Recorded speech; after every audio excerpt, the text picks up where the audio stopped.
कहीं आप भी इंपोर्टेड ड्राई फ्रूट्स और स्पाइसेस के नाम पर डुप्लीकेट चीज तो नहीं खा रहे हैं? कई बरसों से शहर हैदराबाद की आवाम का भरोसा सफा ड्राई फ्रूट्स एंड स्पाइसेस। अस्सलाम वालेकुम नाज़रीन, सच न्यूज़ के इंटरनेशनल खबरनामे में आप सबका इस्तकबाल है। सऊदी अरेबिया के शहजादे अल वलीद बिन खालिद बिन तलाल, जिन्हें लोग स्लीपिंग प्रिंस कहते हैं, वो अभी तक कोमा में है। 2005 में उनका एक एक्सीडेंट हुआ था लंदन में, जब वो मिलिट्री कॉलेज में पढ़ते थे। तब से वो होश में नहीं आए। कुछ वीडियोस में देखा गया है कि उन्होंने हल्का सा हाथ या गर्दन हिलाया, जिसकी वजह से लोगों में उम्मीद जागी, शायद उनका होश वापस आ गया हो, लेकिन डॉक्टर्स का कहना है कि वो अभी भी कोमा में है। उनके वालिद प्रिंस खालिद बिन तलाल पूरे यकीन के साथ उनका इलाज जारी रखे हुए हैं। वो कहते हैं कि जब तक अल्लाह का हुक्म नहीं होता है, वो लाइफ सपोर्ट हटाने का फैसला नहीं करेंगे। उनकी फैमिली हर वक्त दुआ करती रहती है और लोगों से भी दुआ की दरख्वास्त करती है। अगर अपनी जान बचानी है तो ये काम फौरन करो। ईरान ने अपने ऑफिशियल्स के लिए एक नया हुक्म जारी किया है। इजराइल ने हाल ही में हिजबुल्लाह पर फजर अटैक किया था, जिसकी दुनिया भर में चर्चा हुई। अब ईरान भी इजराइल के साथ अपनी तजाद तनसीब सिचुएशन को लेकर सीरियस है और अपने तमाम ऑफिशियल्स को कहा है कि वो कम्युनिकेशन डिवाइसेस से दूर रहे।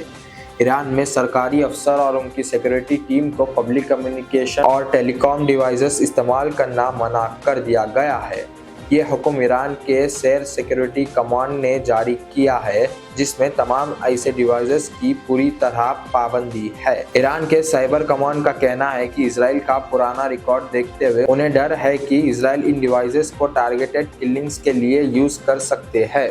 मोबाइल फोन्स को ट्रैक भी किया जा सकता है। इजराइल ने पहले भी हिजबुल्लाह के लोगों पर पेजर अटैक करके ये सब साबित किया था। ईरान के हमसाया मुल्कों ने दुनिया को चेतावनी दी है कि तबाही सिर्फ न्यूक्लियर बम से नहीं बल्कि एक और हथियार से भी हो सकती है। ईरान और इजराइल के बीच जंग काफ़ी तेज हो गई है। दुनिया के दूसरे ताकतवर मुल्क, जिसमें अमेरिका भी शामिल है, बहुत परेशान है। ये परेशानी इराक के डिप्टी प्राइम मिनिस्टर ने और बढ़ा दी है। जर्मनी के मिनिस्टर से बातचीत में इराक के डिप्टी पीएम ने कहा कि अगर ईरान और इजराइल के बीच जंग लंबी चलती रही तो इसका असर पूरी दुनिया पर महसूस होगा। ईरान और इजराइल के बीच चल रही जंग अपनी इंतहाई हद पार कर चुकी है। तेहरान से इवैक्यूएशन की बातें भी सामने आ रही है। दोनों तरफ से बमबारी जारी है और कोई नहीं जानता कि आने वाले दिनों में क्या होगा। ऐसे में ईरान का एक हमसाया मुल्क ने चेतावनी दी है कि अगर ये जंग लंबी चलती रही तो दुनिया में ऐसी तबाही होगी जो न्यूक्लियर बम से भी ज्यादा खतरनाक होगी। इस तबाही के असर में 50 से ज्यादा मुल्क, जिसमें इंडिया भी शामिल है, आ सकता है।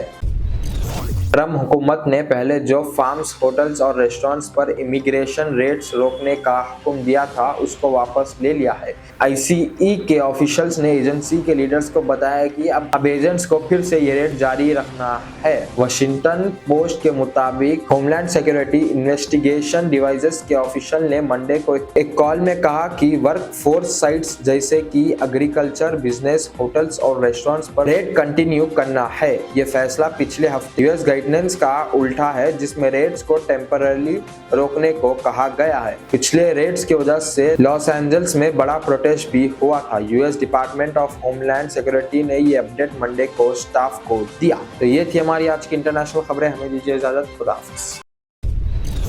खा रहे हैं कई बरसों से शहर हैदराबाद की आवाम का भरोसा सफा dry fruits and spices. Best quality imported dry fruits और स्पाइसेस आपके घर तक पहुंचाने की जिम्मेदारी हमारी। नंबर 1 क्वालिटी के प्रोडक्ट्स इस्तेमाल करिए, तभी तो आपके खानों में बरकरार रहेगा हैदराबाद का निजामी जायका। हैदराबाद के तारीखी चार मीनार के शाहगंज में मौजूद सफा ड्राई फ्रूट्स एंड स्पाइसेस अब ऑल ओवर इंडिया दे रहा है होम डिलीवरी अपने कस्टमर्स को। तो स्क्रीन पर दिए गए नंबर्स पर तुरंत ही कांटेक्ट करें या विजिट करें हमारी वेबसाइट safadryfruitsandsspices.com, ताकि आपके घर तक पहुंच सके असली ड्राई फ्रूट्स और स्पाइसेस।